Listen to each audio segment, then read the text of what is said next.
You know all about Lonnie Ali's passion for sharing the legacy of her late husband, Muhammad, the greatest of all time.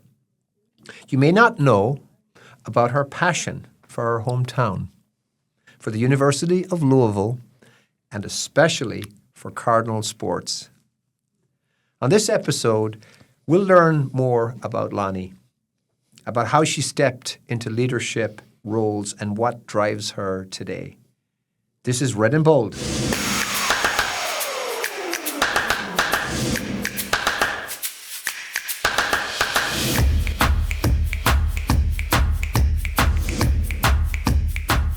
Hello, everyone. This is Gerry Bradley here, and so thrilled to be here with Lonnie Ali this morning. And, we're going to have just a great 45 minutes here having a conversation. Lonnie, thank you so much for being here. Thank you, Gerry. It is a pleasure to be on campus and to be sitting here with you talking about one of my favorite subjects, University of Louisville and the city of Louisville. Wow. Well, it's been a thrill for me in this role to get to know you more over the last year. I think we got to really meet when we were together over watching the baseball in Omaha when our wonderful, superb students and Dan McDonald took the team to what was an unbelievable experience in Omaha. And, the World College of Sports and baseball is just something I had never experienced, and to just really enjoy that was just amazing. So, let's start, Lonnie, a little bit about you. What your connection with the University of Louisville. I know that this wasn't a place where you came for your undergrad, but you kind of had a journey. And so, could you tell us a little bit about your journey and how it connected with the University of Louisville? Well, first, let me say that I grew up watching University of Louisville basketball with Denny Crum because my mother was a wonderful, wonderful sports fan of all sports, but she loved, in particular, UofL basketball. So I grew up with the connection to University of Louisville. Then I learned early on about what Louisville stood for, University of Louisville stood for, and its athletics. But once I decided to go into business and to apply to business school, even though I had graduated undergrad, I needed to get some of those classes in because I was a psych major. So I came to University of Louisville to get all those prep courses and had wonderful professors out here, actually. In fact, I had an economics professor that was just, if there's a professor who could pour it into your head, I took him from micro and macro. This was the professor. I mean, he was fantastic. And my math teacher, actually, whose name was Will Olive. I still remember him. But I spent time on this campus, and then I went on to pursue a master's degree out on the West Coast in business. And, but I am a lifelong Louisvillian, regardless of where my residence might be. I will always be a lifelong Louisvillian. Wow, that's awesome. Well, I'm glad we had this academic connection as well, of course, as we'll talk a little bit about your love of sports, and we'll go into a little bit more detail on that. But Lonnie, could you tell me a little bit about your role right now in the leadership of the Muhammad Ali Center? I know this is something that you've jumped into in the last several months, just taking a more direct leadership role. So could you tell us about, what your kind of day looks like from a standpoint of what you do, but maybe could you talk a little bit about how both our institutions are so connected around the mission for this city and what we both do from the standpoint of the university and for the Ali Center? Well, I've got back into this working role. Never actually intended to come in as a CEO of the center, but as circumstances dictated, I needed to do that and came back in October of 2025. And probably, I always say God puts you where you're supposed to be. And it's really good because then I got to really be in there every day and see the operations and see where we could make improvements, how we could, better our mission and achieve that mission. So it's been interesting coming back to work after 20 years to an office on a structured schedule that is I don't know at my age I would recommend it, but like I said, you do what you got to do, and I've enjoyed it. I've been out in the community meeting people that I probably would not have met, and connecting with people, and just really getting a chance to connect with the community in a way that I hadn't before. Even though I grew up here and would come back here frequently with Muhammad, but just taking that deep dive and just immersing myself into this community and seeing where I can be of service and help, and Muhammad's mission and his legacy can be of service and help to this community, one that he loved dearly and one that I love dearly as well. And I know when we talked, we had a chance to catch up last week, you talked about the impact that the Ali Center and UofL share in common, particularly around the cultural and economic impact on the city. Could you maybe talk a little bit about that? Right. Well, the Ali Center is an international destination. Muhammad was a global icon, and we get a lot of people who come to Louisville specifically just to come to the center, to visit Muhammad's gravesite, and sort of make that trek, almost like, they're paying homage to him to do that. I've met so many people out at his gravesite from all over the place.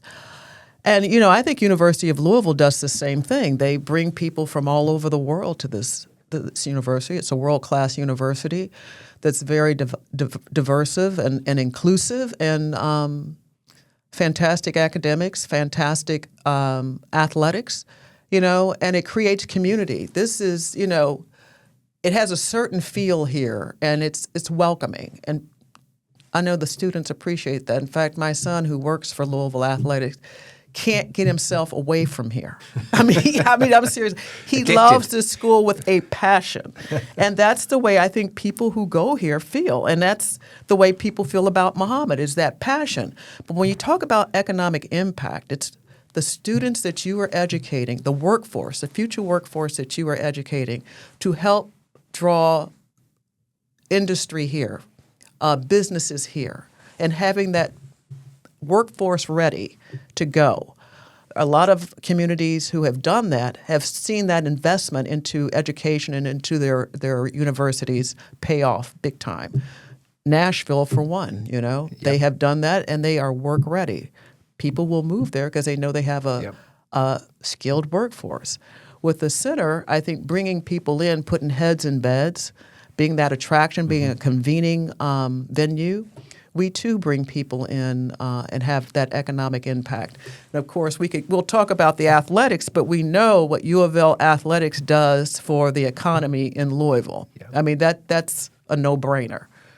But we can get into that later. But I think both of us have that. We have that passion for the city, for the community, wanting to be of service, to serve and lift others up, but also to make that impact. And I think because of that, we were able to contribute to the economy of this wonderful, wonderful city. Well, I was at the Ali Center about 2 weeks ago. To your point, I had friends that came from visiting me from London and dental school classmates. We went to dental school together in Ireland, and that was the first thing he wanted to do, was to come to the Ali Center. So I got to do another tour of the Ali Center, and it's always fascinating for me to do the tour because just of the quotes and the fights, the video, the ring built inside.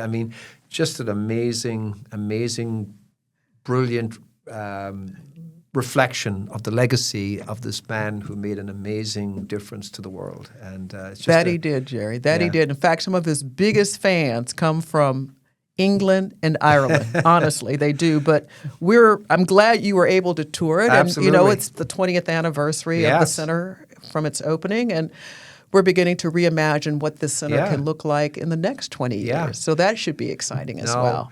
I think I told you this, but I remember getting up in 1978, I believe, when, in Ireland, because of the time difference, and watching Ali do those two Leon Spinks fights, I was obviously, it was late in his career that I got to see him actually fight, but to get up there and watch him, number one, lose that first fight, and then the joy within 6 or 7 months for him to win back the championship of the world for the third time, and just an amazing, stays with me. I mean, my father was a great Muhammad Ali fan and got me into it. And of course, not many people know that Muhammad Ali's grandfather came from Ireland. That he did. Abe Grady. He came from Ireland. And you're one of those kids who was made to get up and listen to Muhammad box. So many, I've heard that story so many times, but when you talk about the Spinks fight, there's a lesson there because Muhammad thought that he could just walk into that ring and not do the work that needed to be done to train for it. Now, here he was, a professional athlete, probably very gifted, very talented, very skilled, but did not put the time in to prepare for that fight, and he lost it. Yeah. And he never made that mistake again. No. You know? So, yeah, he came back the second time and took it back. He was ready. He was ready. A little humbling, you know, a little humbling there. Yeah. But, you know, tell me a little bit about your own leadership journey. You know, you certainly didn't imagine yourself in this role. And I think you had told me even that when you were in school, you were kind of rather shy. So now you've become this icon. You know, to bring the message of Muhammad out there and to keep alive his amazing legacy and memory. So talk to me about your journey and why did you feel like you had to go on that journey? You know, I did not start out trying to be any kind of leader. But as I say, God puts you where he wants you to be, right? So, I mean, going to school, I went to school here at Mercy Academy, had fantastic instructors, nuns, you know, and they were all about self-development and teaching you to stand on your own 2 feet, to be assertive. And I was that very, very, very shy child, extremely shy. And they got me out of that. They made me come up front, you know, not so much trying to force me to be a leader, but to get comfortable with talking in front of people and standing in front of a crowd, an audience. But it became even more evident when I married Muhammad and his health was declining. And I took over his business and I did formulate Goat Inc., which was his licensing and management company. I had that training from getting the MBA, so it worked out well. And that put me into another category of where I had to negotiate and talk to people and create business opportunities and be on the phones with attorneys. So I learned a lot, right? And I learned how to conduct myself. Plus, I got a fabulous teacher, you know, for 30 years with him because he definitely was a leader.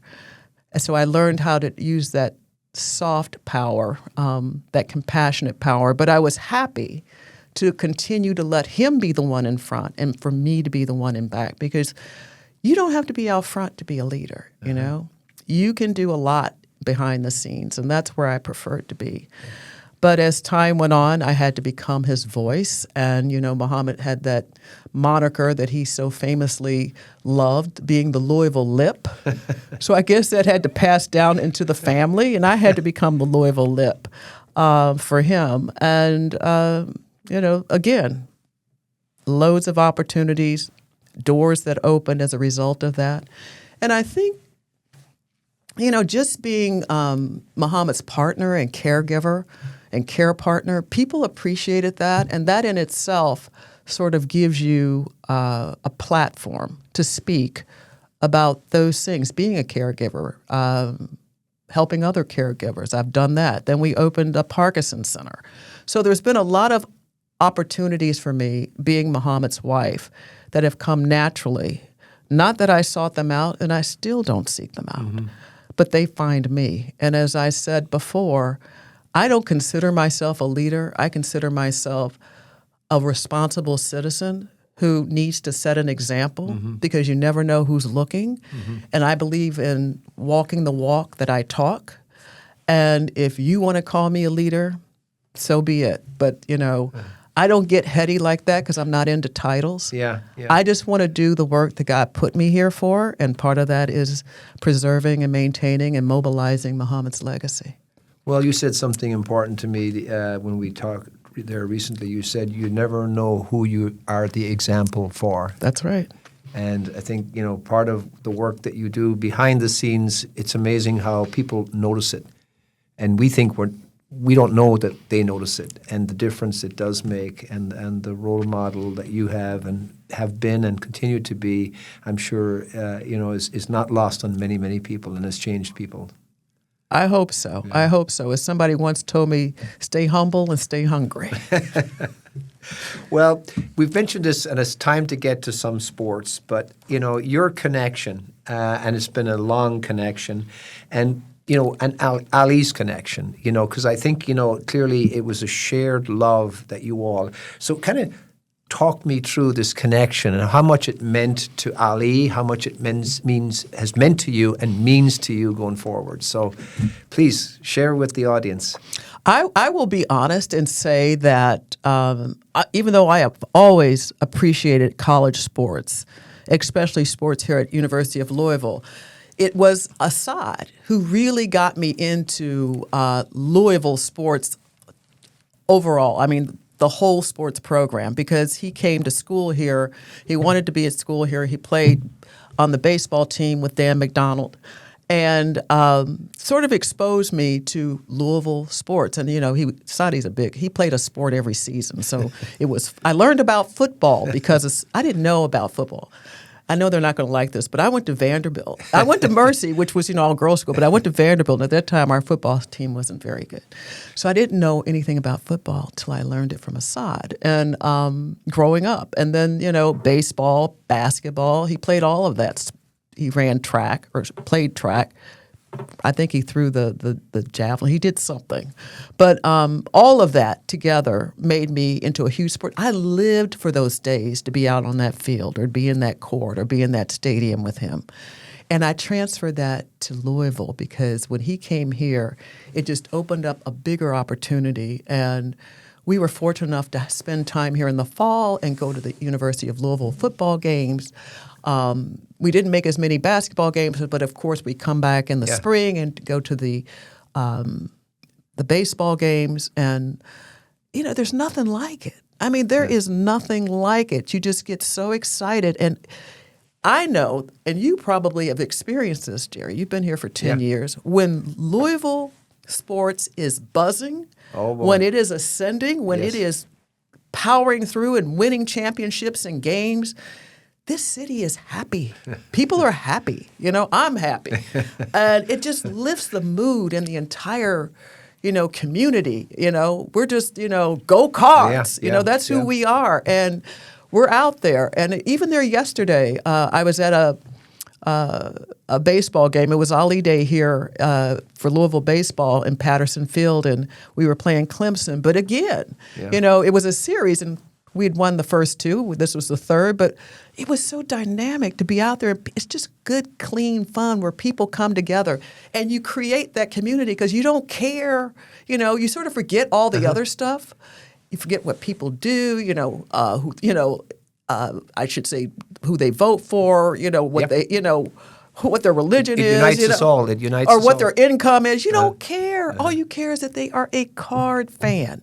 And what I love about Card fans, too, they are so respectful and hospitable to our competitors when they come into town.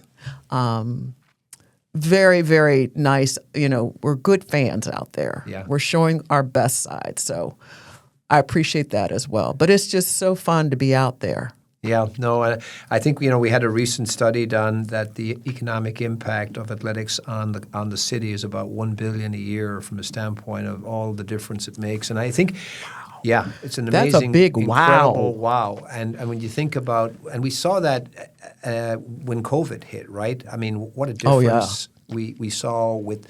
The sports was no longer happening and what it meant to the mood and to the economic impact of the downtown particularly. And of course we saw it and we see it when sometimes our programs are not doing well, what that impact is on the city. But I think sports is such a leveler all the world, all over, no matter what sport you play. To have people, as you say, united in that you're a supporter, and it just breaks down all differences that you might have otherwise that come between people. And it is just amazing to see it in any sport. Right. I remember when COVID hit, I had made this bucket list thing that I was going to go to every city that the baseball team went to. I was traveling with the baseball team, right? Wow. And I was in Charlotte when COVID hit. Well, it hit to the point where it closed down all sports. I was so upset because I was all prepared to go on the road with U of L baseball. But even so, I think that economic impact, boy, that's impressive. Yeah. But you do see that. You do see that happening.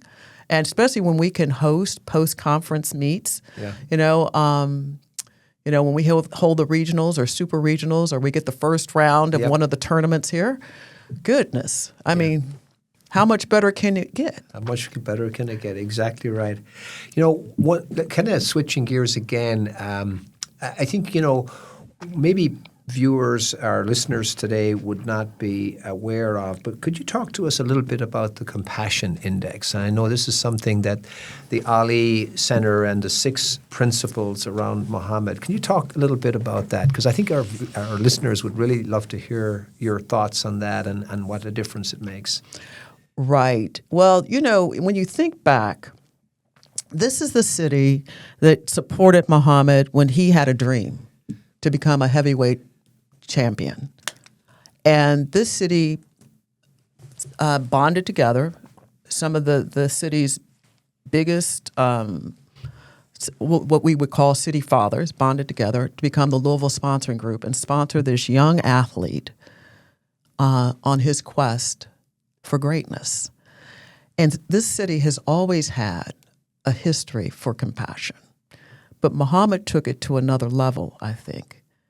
Being nurtured by this city, he became, throughout his life, he became the torchbearer of compassion.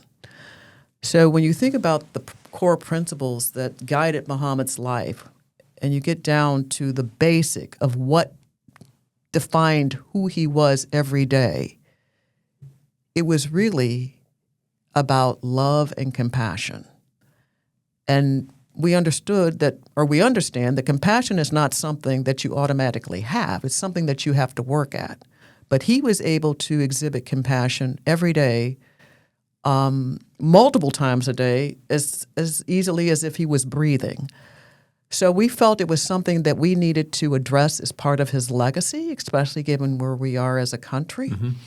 And the divisiveness that exists, the polarization, and what do you do?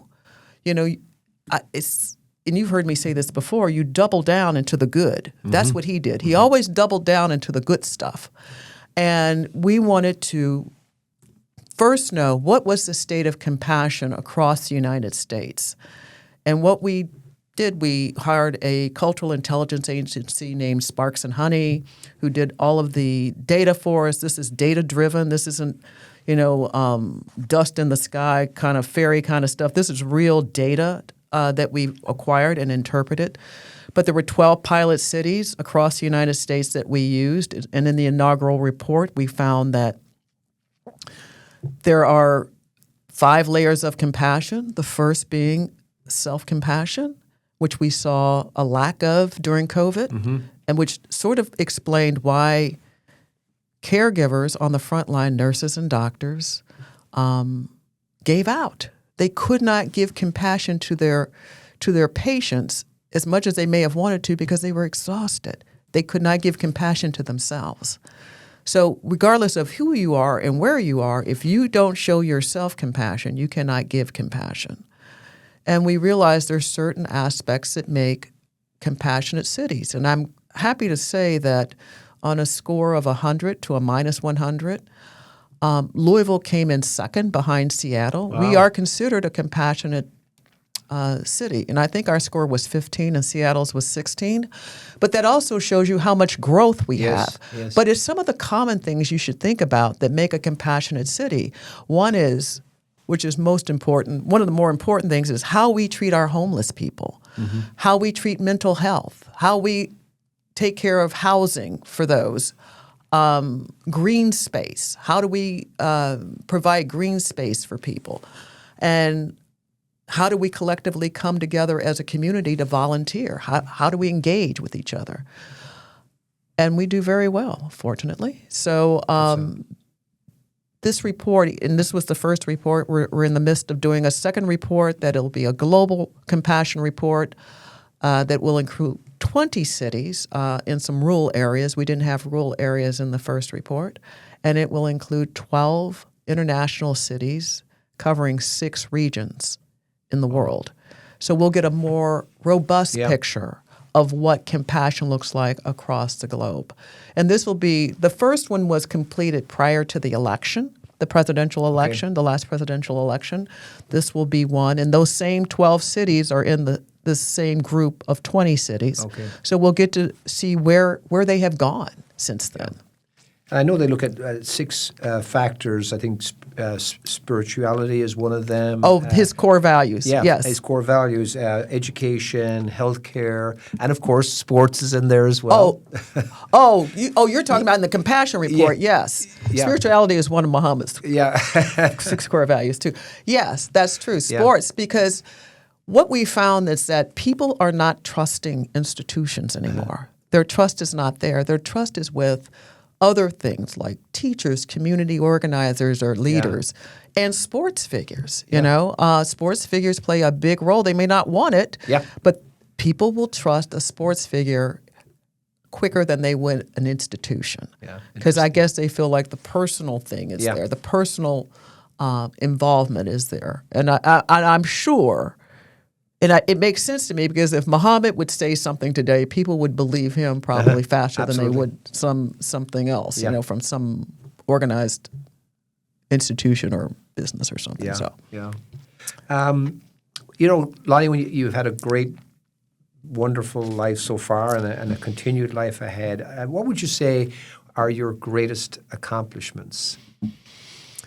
My greatest accomplishments. Well, you know, first, I think just being a good wife and care partner to Muhammad. That was important. And to make sure he was well taken care of and got what he deserved in this lifetime as far as care, and especially when he got older. You know, I did not want Muhammad to be one of those athletes, especially one of those boxers that you hear about that end up, you know, destitute. I had to make sure that he was well taken care of. And probably the second is, aside from my grandchildren, which I had nothing to do with, but still, I'll claim them, is what we have accomplished with the Ali Center and the Muhammad Ali Parkinson Center out in Phoenix to help other people and to give them the standard of care in the Parkinson Center that we get, that we naturally get. But I wanted that standard of care to be extended to everyone who came there to seek care for and treatment for Parkinson's disease. And with the center, getting that accomplished, getting that built with the help of many, and I want to emphasize that, I did not do that by myself at all. I had people who came in and sort of led me, took my hand, and wonderful people, some of them from that Louisville sponsoring group, some of their children who came in, one family in particular, the Brown family. And I have to say this, and I'll say it right here and now, that center would not exist without the Brown family. Wow. It would not. So they are a huge, intricate part of Muhammad's legacy. And for him to be able to see that institution open and be in full operation before he passed was, you know, it was a gift. Wow. It was a gift. Because I wanted that, because every place we visited, except for presidential libraries, a lot of places occurred after the person passed away. So it was nice and important that he be there and be able to put his handprint on that center. Wow. Well, I do want to finish up about one particular story, and I had the pleasure, of course, of being with you to celebrate the Ali stamp, which was, of course, at your insistence, hosted at the UofL Stadium, which we were... Where else would it have been? Yeah, absolutely. I think Muhammad would have chosen no other place. Right. And it was such an amazing event to be there and to, you know, have Bob Costas there, who, you know, shared his experiences with Muhammad over the years and all of the speakers. And, you know, one of the things that, of course, I think I remember resonating with me was the lighting of the flame that Muhammad did at the Atlanta Olympics. And you had mentioned to me about all of the things that have gone on to making that happen. Can you talk us through that? Because it's just an amazing story and such a powerful moment that for those of us who could witness it, we'll never forget. Of course. One of the highlights of Muhammad's life, I know. Well, it started with Dick Ebersol, at NBC, who wanted, they do the Olympics, and he was trying to figure out who would make the most impact at these Olympics, since it was here in the United States, in Atlanta. And he felt Muhammad should be the one to light the torch. So he contacted Howard Bingham, who was Muhammad's best friend and photographer, to approach Muhammad about would he be interested in doing this. So Howard did, and of course Howard, told him what it was all about. Muhammad, of course, oh yeah, I'd love to do that, Never, and see, that's the way Muhammad acted. He never thought about the Parkinson's or the restrictions, what limitations I might. He just, oh yeah, because that's the kind of person he was. He was very positive. He was always going to do what he could do as long as he could do, right? So the ball got rolling, and then Dick had to convince Billy Payne of the Atlanta Olympic Committee that Muhammad was the right person. And believe it or not, Billy Payne was not on board at first. And it seemed to be that Billy didn't have a full understanding of who Muhammad was or his history, which was interesting. Yeah. So something happened, I guess God interceded, and Billy broke his leg. And he was laid up. He was laid up somewhere. And so Dick took the opportunity to send him all this video on Muhammad while he was doing, while he was recuperating. And then Billy emerged from that and go, oh my gosh, yes, this is who should be lighting this flame. So they came back to Muhammad and said, this is a go, but the only way it's going to work is that you cannot mention it to anyone. It has to be an absolute secret. And how do we do that with Muhammad, who's always a chatterbox, even with Parkinson's at that point? But what we did, we just forgot about it. I think the only people who knew for a very long time was just Howard, Muhammad, and myself. And eventually our attorneys had to know about it. Yeah. But not even Muhammad's assistant knew about it. Wow. None of the children knew about it. And they came like a week before and flew him down there privately just to make sure he could climb the stairs and go out on that scaffolding, and he could handle that physically. And that was successful. They came back. And it was interesting because when he went there, Muhammad said, Atlanta, I want to go out. I want to go out in the neighborhoods. They go, no, you can't do that. Nobody can know you're down here. So he came back, and we all went down for the Olympics, and the day before, and Muhammad, surprised everyone when he walked out on that platform, that scaffolding, and Janet Evans handed him the torch to light the cauldron, because a lot of people naturally would have thought it would have been Evander Holyfield. But I think he led it into the stadium. He carried it, so that then they knew it wasn't. And I remember I was in the production booth, not with Bob, but where they were actually doing some of the filming. And I could hear Bob, though, and he was talking to somebody, whoever it was, who was commentating with him. And he was trying to figure out, well, who could it be? Who is it? And I heard him like 1 second before Muhammad stepped out of the shadows. It has to be Muhammad Ali. And sure enough, Muhammad walks out, and there he is, and you just hear this aghast in the whole stadium, like, and people just got emotional when they saw him up there, and nothing, if you go back and review that tape, Muhammad had the tremor that you see in Parkinson's, even though he'd had his medication, because nothing would have stopped that, because stress will do it. But then he had a hard time connecting the flame to light it, because there was some glitch, and I thought he was going to get burned, but finally got it lit, and then he held it back up, and people were just overjoyed to see him. Yes. And the whole memory of everything he represented, I think, and everything he stood for, sort of came to the forefront of their consciousness again. And I mean, it was overwhelming. And for Muhammad, and when he came down and he got to the back, and President Clinton was back there to give him a hug, and other people. And so when we got some private time, he was looking at his torch, and he was turning it in his hand like this. And he said, "Why were they crying?" He thought they were crying because they felt sorry for him. I said, "No, Muhammad, no, that wasn't it. They were just so emotional at seeing you and happy, to know it was you up there and what everything you stood for." And then he was okay. But at first he was like, he didn't understand the emotion. Yeah. He was, because the last thing he wanted was pity, right? But it was a fantastic event and well orchestrated by Mr. Ebersol. Wow. And, one of the memories I'll never forget. We had such fun down there. Yeah, yeah.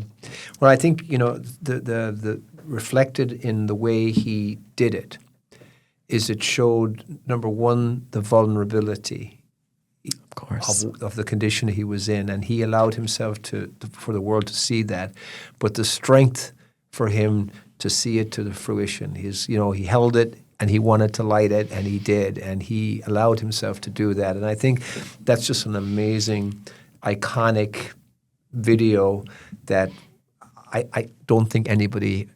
I can't imagine it being ever repeated to the level that it was done by such a famous, wonderful human being. He was no quitter. He was going to get it lit or else. Yes. Yes. Well, I think we talked about he'd been to Ireland a number of times, I think 3 times in total, but he was loved.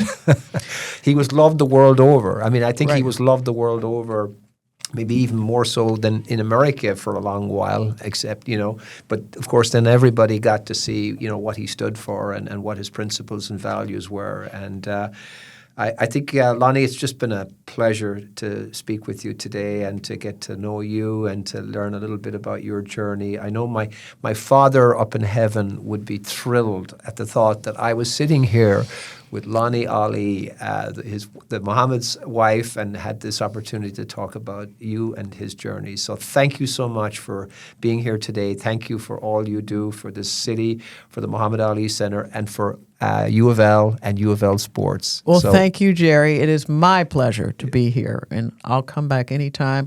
And let me say this. Anything you need from the center, the Ali Center, or from me, I'm at your service. Yeah, absolutely. Okay. Well, for the viewers out there, I want you all to know that Lonnie Ali just got a leadership award, and I had the pleasure of being the opener for the conference that was held in the Ali Center. But I think the award that she got from our College of Business, from our leadership team, is a reflection of the work that you've done, and so it's been a pleasure. So thank you so much. Well, thank you. Yeah. And remember, everyone out there, it's been a pleasure, and go Cards. Go Cards.